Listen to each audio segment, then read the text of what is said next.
I thank everyone for being here, and this is an announcement, as you can see, of a very significant series of arrests that led from a long-running investigation.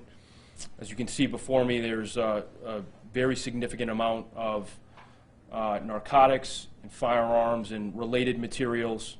This investigation began some time ago. It was really captained by the Massachusetts State Police unit attached to my office and the Hampden County Narcotics Task Force in my office, in conjunction with the Springfield Police Department, other state police units, the Mass Attorney General's office, federal authorities, and other local authorities. We will provide further information with the specific groups involved. Furthermore, this investigation led to judicial approval to monitor electronic communications over the last 2 or 3 weeks.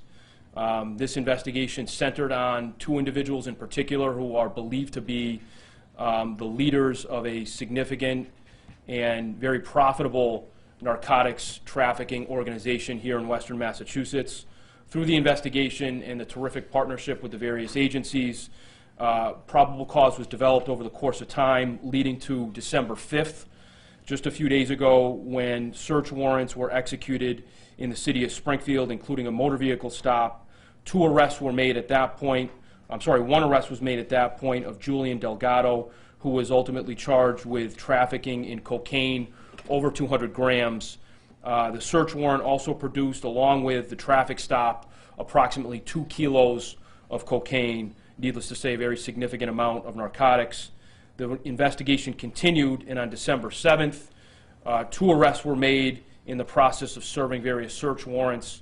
Those arrests were Maralese Gill and Junior DeGracia. We had information that they were traveling from the city of Lawrence here in Massachusetts west back to the Springfield area when their vehicle was stopped.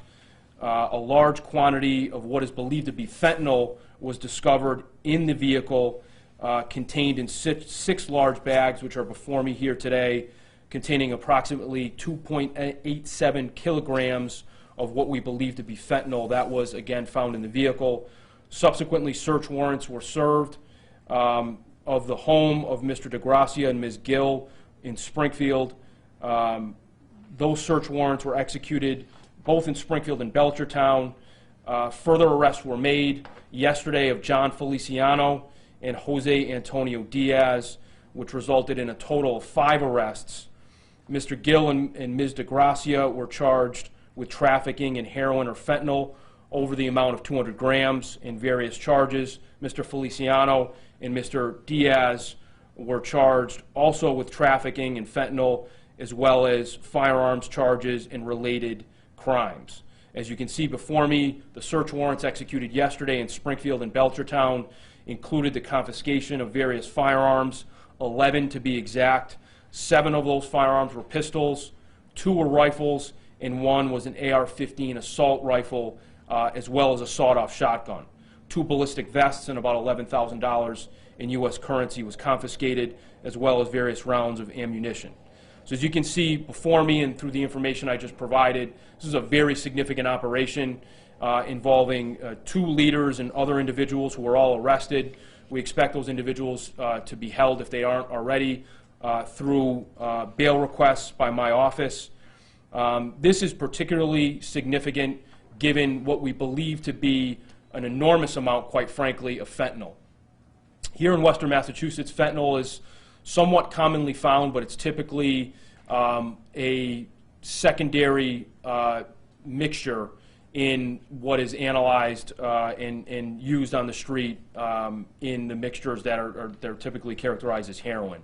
So this we believe to be, if not pure fentanyl, we believe it to be a mixture that is predominantly fentanyl.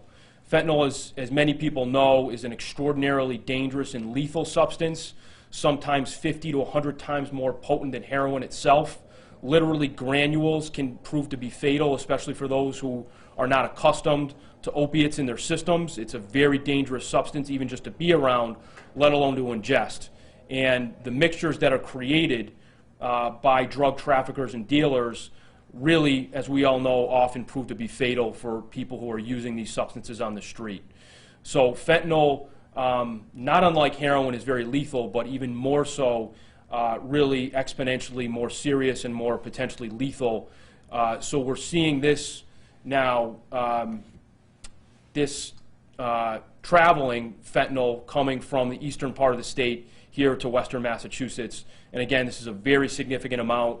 This amount of fentanyl, what is believed to be fentanyl, is, I said, about 2.5 or 3 kilos, actually 2.87 kilograms of fentanyl, would be broken down many times through the course of its sale and through the course of its preparation for ultimately a street-level user, and would probably be in the number of 300 or 400,000 individual use bags that are often seen on the streets of Springfield and Holyoke and other parts of western Massachusetts. So this really makes a dent in the supply of heroin and fentanyl to street-level users. We know tragically that people are dying every day from overdoses on these kinds of substances, and this amount of fentanyl clearly would have been a very serious threat for a very long time in western Massachusetts.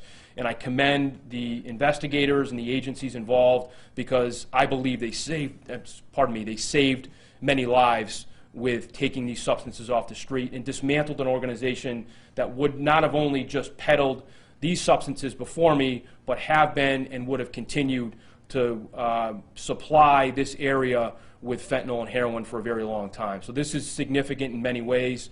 I'm very proud to have been a part of this investigation.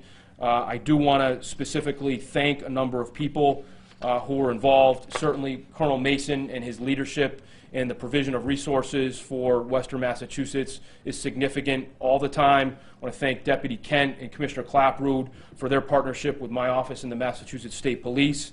I do want to thank Detective Lieutenant Sean Marr, who leads my office's State Police Unit, who was a big part of this investigation, and for his constant leadership. I want to thank Sergeant Norm Schenk of the Hampden County Narcotics Task Force in my office for his leadership and work on this investigation. Sergeant Liam Jones, also of the Hampden County Narcotics Task Force in my office, and the work that he does and the hard work he did on this particular investigation. Officer Tom Cakeley of the Springfield Police Department, who works in my office in our task force, who did a terrific job as always. I also want to thank Assistant District Attorney Kerry Beatty, who I don't believe is here in my office, who was a big source of assistance and work in order to present this to a judge and be able to monitor phone calls in the process of this investigation. I do want to thank the Attorney General's office for providing a significant amount of money that served to support this investigation through what was a federal COPS grant. At this point, again, with my thanks to all the investigators, in particular navigating a very difficult time with the pandemic, keeping themselves safe and their families safe, and still doing the work of public safety and getting people off the streets who are literally killing people by profiting from addiction and profiting from the sale and distribution of heroin and fentanyl. So I thank them. I do want to welcome Colonel Christopher Mason to say a few words and thank him again for his partnership. Colonel?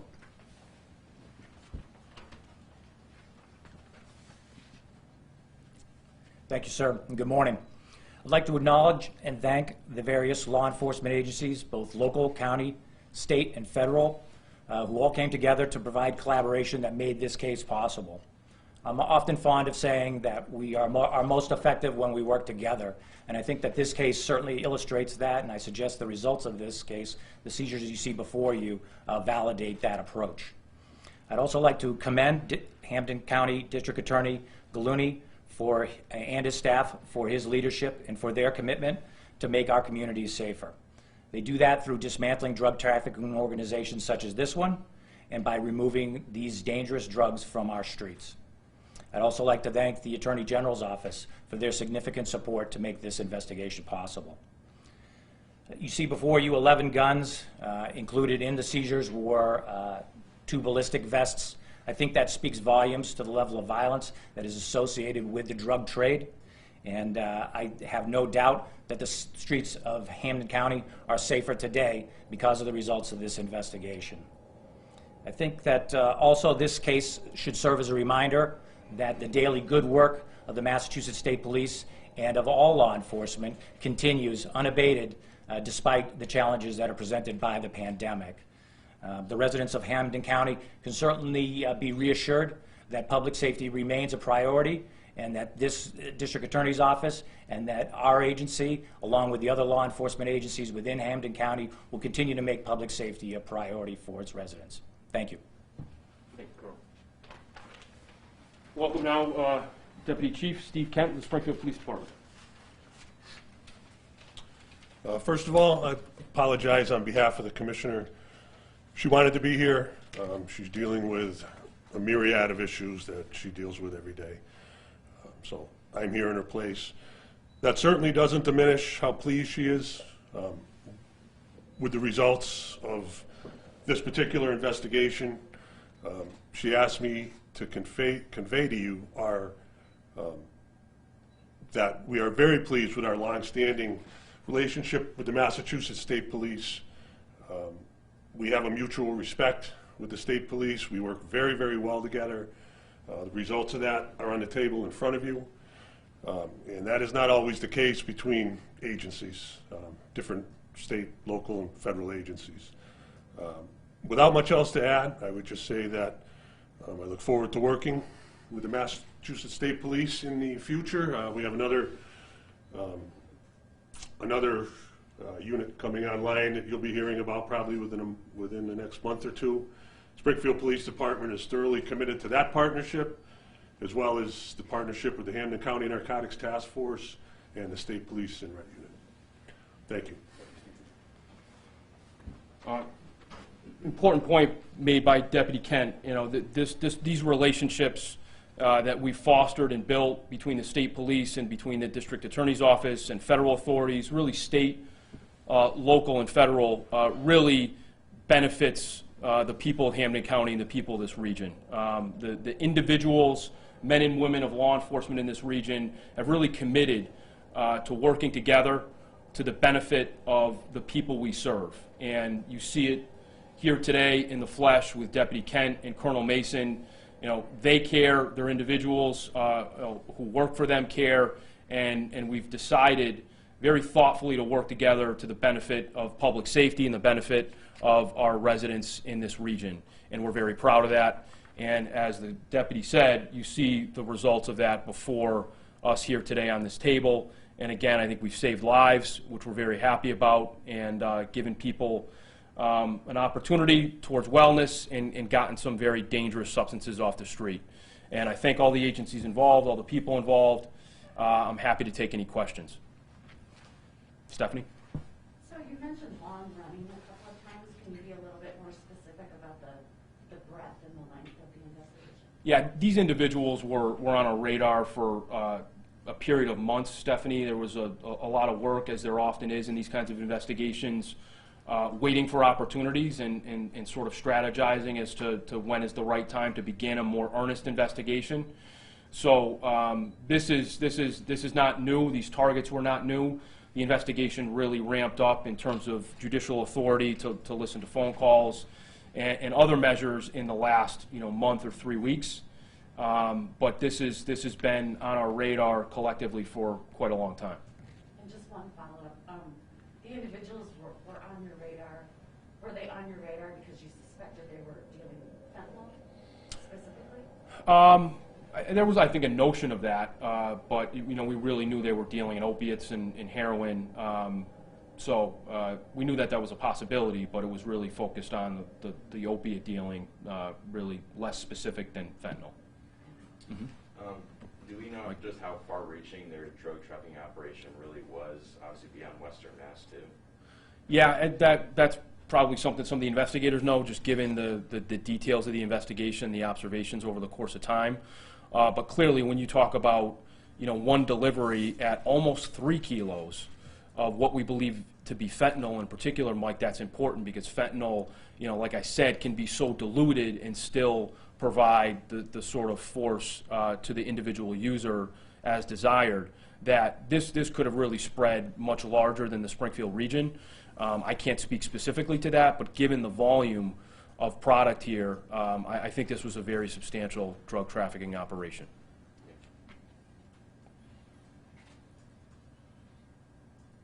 Okay. All set, Mike? Yeah. All right. I think so. Thank you all.